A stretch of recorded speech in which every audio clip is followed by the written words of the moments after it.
Making puff pastry is a very long and intensive process. It involves keeping your butter super cold while you work it into the dough, and if it warms up, it's not gonna rise as good. You wanna make sure you have those hundreds of layers for your dough because there is no leavening agent in the dough. What helps make it rise is the burst of steam you get from the butter, and having all those little layers helps give it a nice, flaky and tender crust. But this day and age, none of us really have time to make puff pastry. So what do?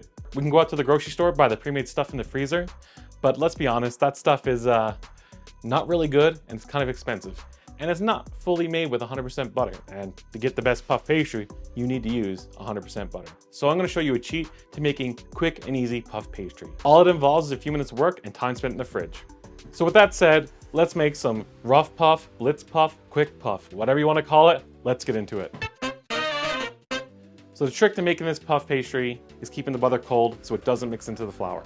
Having those individual layers of butter is what gives it rise. As the butter melts, it releases steam and brings height to the pastry. First, let's take our butter right out of the fridge and then we're gonna cut 3/4 of it into cubes, about 1 inch in size. Then we're gonna take that remaining butter and cut it into strips, just like you see here. Cutting your butter into strips like this instead of cubes is gonna help it mimic more of a puff pastry dough.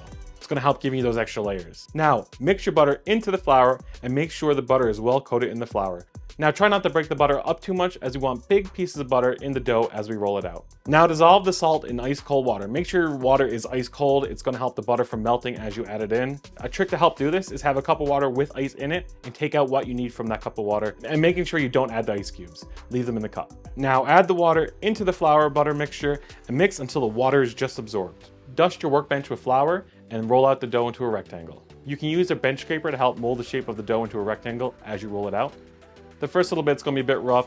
Just roll out as best you can. You'll see big giant pieces of butter in there, that's fine. As you roll out the dough, the butter's gonna get incorporated into the layers and you won't see them as much. Now you wanna roll this to be about 17 inches long to about 8 inches wide, roughly around that size. If you're off 1 inch or 2, it's fine, but you're looking to have that long rectangle shape. Now we're gonna do the first of 4 folds. This one, we're gonna fold it like a letter. Once you fold your dough into a letter, turn it 90 degrees and roll it out again so you get another rectangle. You want to roll it back out into that rectangle shape again. So we can do another letter fold. Fold it like a letter again, and then we're going to wrap it in cling film and place it into the fridge for about an hour.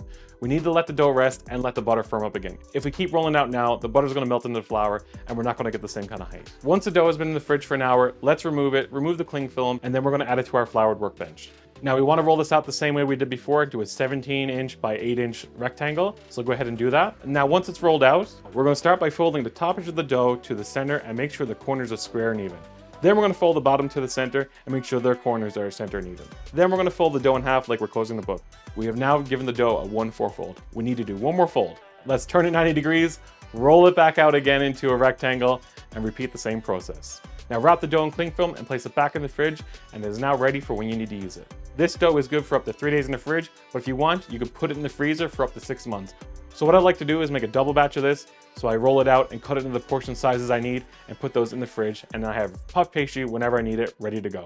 Just remove the puff pastry from the freezer the night before, so you have it ready to go the next day, and just remove the cling film and then roll it out as you need it. This puff pastry is great for making pies, turnovers, galettes, whatever you'd like. This is a great recipe that you can put on top of my chicken pot pie, links in the description below. And there you have it, foodies, an easy way to make puff pastry without going to the store and buying that subpar product. So if you liked the video, give it a thumbs up, a subscribe down below, and until next time, foodie out.